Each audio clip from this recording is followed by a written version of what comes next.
Therapist, councillor and psychologist ഇവർ മൂന്നുപേരും ഒരേ ആൾക്കാരാണോ?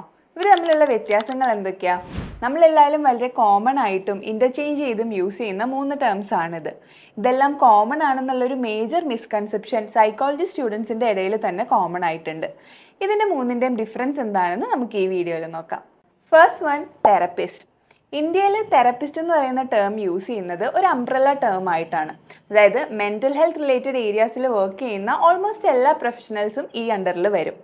മേ ബി അതിൽ സൈക്കോളജിസ്റ്റ് ഉണ്ടാവും, സൈക്കോ തെറപ്പിസ്റ്റ് ഉണ്ടാവും, കൗൺസിലേഴ്സ് ഉണ്ടാവും. ഇവരെല്ലാം ഡിസ്ക്രൈബ് ചെയ്യാൻ യൂസ് ചെയ്യുന്ന ഒരു common umbrella ടേമാണ് therapist.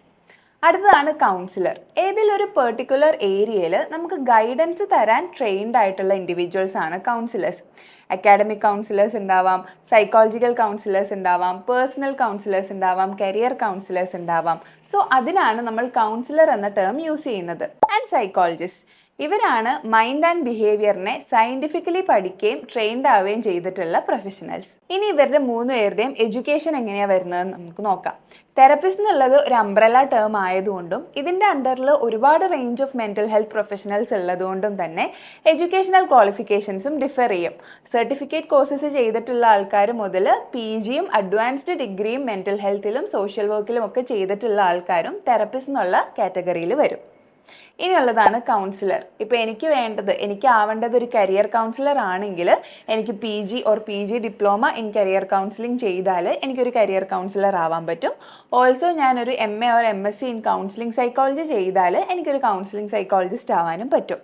And psychologist, നിങ്ങൾക്കൊരു കൺസൾട്ടൻറ്റ് സൈക്കോളജിസ്റ്റ് ആവണമെങ്കിൽ ഇത്രയും നാൾ നിങ്ങൾക്ക് വേണ്ടിയിരുന്ന ക്വാളിഫിക്കേഷൻ 3 വർഷത്തെ ബാച്ചിലേഴ്സ് ആൻഡ് 2 വർഷത്തെ മാസ്റ്റേഴ്സ് ആയിരുന്നു ഇൻ സൈക്കോളജി. പക്ഷേ ഇപ്പോൾ ന്യൂ എഡ്യൂക്കേഷണൽ പോളിസി വന്നതിന് ശേഷം നിങ്ങൾക്കിപ്പോൾ 4 വർഷത്തെ ബാച്ചിലേഴ്സും അതിനുശേഷം 1 വർഷത്തെ മാസ്റ്റേഴ്സും എടുത്തു കഴിഞ്ഞാൽ ഇന്ത്യയിൽ ഒരു കൺസൾട്ടൻറ്റ് സൈക്കോളജിസ്റ്റ് ആയിട്ട് പ്രാക്ടീസ് ചെയ്യാൻ പറ്റും. അതുപോലെ തന്നെ നിങ്ങൾക്കൊരു ക്ലിനിക്കൽ സൈക്കോളജിസ്റ്റ് ആയിട്ടാണ് പ്രാക്ടീസ് ചെയ്യേണ്ടതെങ്കിൽ ഇത്രയും നാളും നിങ്ങൾക്ക് വേണ്ട ക്വാളിഫിക്കേഷൻ RCI ലൈസൻസ്ഡ് ആയിട്ടുള്ള ഒരു ഇൻസ്റ്റിറ്റ്യൂട്ടിൽ നിന്നുള്ള MPhil ആയിരുന്നു. പക്ഷേ ഇപ്പോൾ അതിലും ചേഞ്ചസ് വന്നിട്ടുണ്ട്. ഇനി MA, അതായത് PGക്ക് ശേഷം നിങ്ങൾ MA ക്ലിനിക്കൽ സൈക്കോളജി എടുത്താലാണ് നിങ്ങൾക്ക് ഒരു ക്ലിനിക്കൽ സൈക്കോളജിസ്റ്റ് ആയിട്ട് ഇന്ത്യയിൽ വർക്ക് ചെയ്യാൻ പറ്റുക. ഇനി ഒരു കൗൺസിലറിൻ്റെ സ്കോപ്പ് ഓഫ് പ്രാക്ടീസ് എന്താണെന്ന് നോക്കാം. ഒരു കൗൺസിലറിന് mild to moderate mental health related ഇഷ്യൂസിന് നമ്മളെ സപ്പോർട്ട് ചെയ്യാൻ പറ്റും. ഓൾസോ അവരുടെ സ്പെഷ്യലൈസ്ഡ് ഏരിയാസ്, അതായത് ഒരു കരിയർ കൗൺസിലർ ആണെങ്കിൽ അല്ലെങ്കിൽ ഒരു അക്കാഡമിക് കൗൺസിലർ ആണെങ്കിൽ ആ ഏരിയാസിലും നമ്മളെ ഗൈഡ് ചെയ്യാൻ പറ്റും. ഇനി ഒരു സൈക്കോളജിസ്റ്റിൻ്റെ സ്കോപ്പ് ഓഫ് പ്രാക്ടീസിലേക്ക് വരികയാണെങ്കിൽ അവരാണ് സൈക്കോളജിക്കൽ അസസ്മെൻറ്റ്സ് കണ്ടക്ട് ചെയ്യുന്നത്. ഒരു ക്ലിനിക്കൽ സൈക്കോളജിസ്റ്റ് ആണ് നിങ്ങളുടെ കണ്ടീഷൻ ഡയഗ്നോസ് ചെയ്യുന്നത്.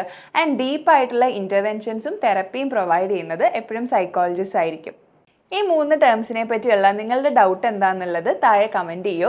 Also share this with a fellow psychology student. ഈ വീഡിയോ ഇഷ്ടമായെങ്കിൽ, ഈ വീഡിയോ ഇൻഫോർമേറ്റീവ് ആയിട്ട് തോന്നിയെങ്കിൽ നമ്മുടെ ചാനൽ ഒന്ന് സബ്സ്ക്രൈബ് ചെയ്യൂ for more videos like this. And video ഇഷ്ടമായിട്ടുണ്ടെങ്കിൽ ലൈക്ക് ചെയ്യുക. നിങ്ങളുടെ ഫീഡ്ബാക്സും തോട്ട്സും താഴെ കമൻറ്റ് ചെയ്യുക.